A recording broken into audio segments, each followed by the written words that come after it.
Hi friends, ഇന്ന് നമുക്കൊരു മഴ കണ്ടാലോ? സൗദിയിൽ ഇപ്പോൾ നല്ല മഴയും നല്ല തണുപ്പുമാണ്. നല്ല മൂടി കിടക്കുന്ന ഒരു അന്തരീക്ഷമാണ്. ഇനി നമുക്ക് കറികളുടെ റെസിപ്പിയും കാണാം. ഞാനിവിടെ കുറച്ച് കൊഞ്ചെടുത്തിട്ടുണ്ട്. കൊഞ്ചും മാങ്ങായും മുരിങ്ങയ്ക്കായും ഇട്ട് നമുക്കൊരു കറി വെക്കാം. അതിന് ഞാനിവിടെ എടുത്തിരിക്കുന്ന അരമുറി തേങ്ങയാണ്. മിക്സിയുടെ ജാറിലേക്ക് നമുക്കത് എടുക്കാം.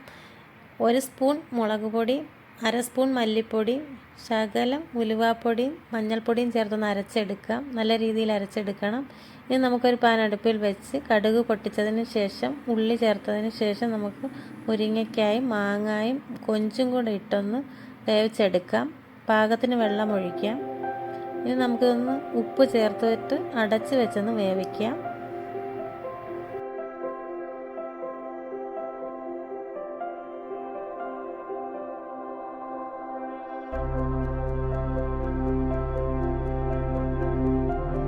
കൊഞ്ചും മുരിങ്ങയ്ക്കായും മാങ്ങായും എല്ലാം നല്ലതുപോലെ വെന്തിട്ടുണ്ട്. ഇനി നമുക്ക് അരപ്പ് അതിലേക്ക് ചേർക്കാം.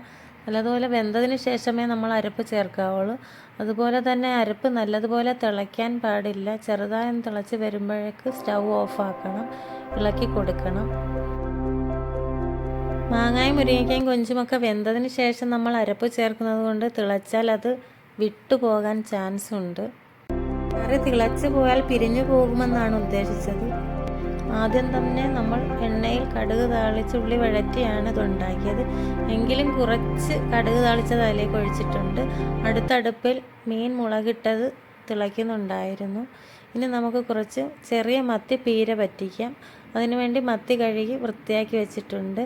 അരമുറി തേങ്ങയിലേക്ക് ഉള്ളി, പച്ചമുളക്, ഇഞ്ചി, മുളക് പൊടി, മഞ്ഞൾപ്പൊടി എല്ലാം കൂടി ചേർത്തൊന്ന് ചെറുതായി ക്രഷ് ചെയ്തെടുക്കുക. ഇതുപോലെ ചതച്ചെടുക്കണം. ഇനി നമുക്ക് മീനിലേക്ക് അത് ചേർക്കാം. ഇനി നമുക്കതിലേക്ക് പാകത്തിന് ഉപ്പിട്ടൊന്ന് എല്ലാം കൂടി ഒന്ന് കൂട്ടി ഇളക്കി എടുക്കാം. ഇതിലേക്ക് കുറച്ച് മാങ്ങായും കറിവേപ്പിലയുമാണ് ചേർത്തത്. മാങ്ങയും കറിവേപ്പിലയും എല്ലാം കൂടെ ഒന്ന് പുരട്ടി എടുത്തിട്ട് നമുക്ക് ഒരു പാൻ അടുപ്പിൽ വെച്ച് എണ്ണ ചൂടാകുമ്പോൾ കുറച്ച് ഉള്ളി അതിലേക്ക് ഇട്ടൊന്ന് മൂത്ത് വരുമ്പോൾ അതിലേക്കിത് തട്ടി ഒന്ന് ഇളക്കിയെടുക്കാം.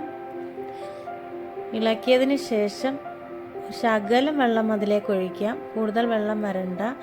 തോരൻ പരുവത്തിലാക്കി എടുക്കാനാണ്, പീര പറ്റിക്കാനാണ്. ഇപ്പോൾ നമ്മൾ വെള്ളമെല്ലാം പറ്റി റെഡി ആയിട്ടുണ്ട്.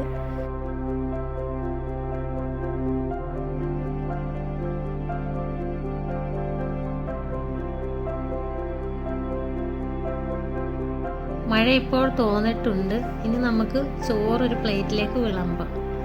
മഴക്കോളുണ്ട് നല്ലതുപോലെ. അടുത്ത മഴ ഉടനെ കാണും.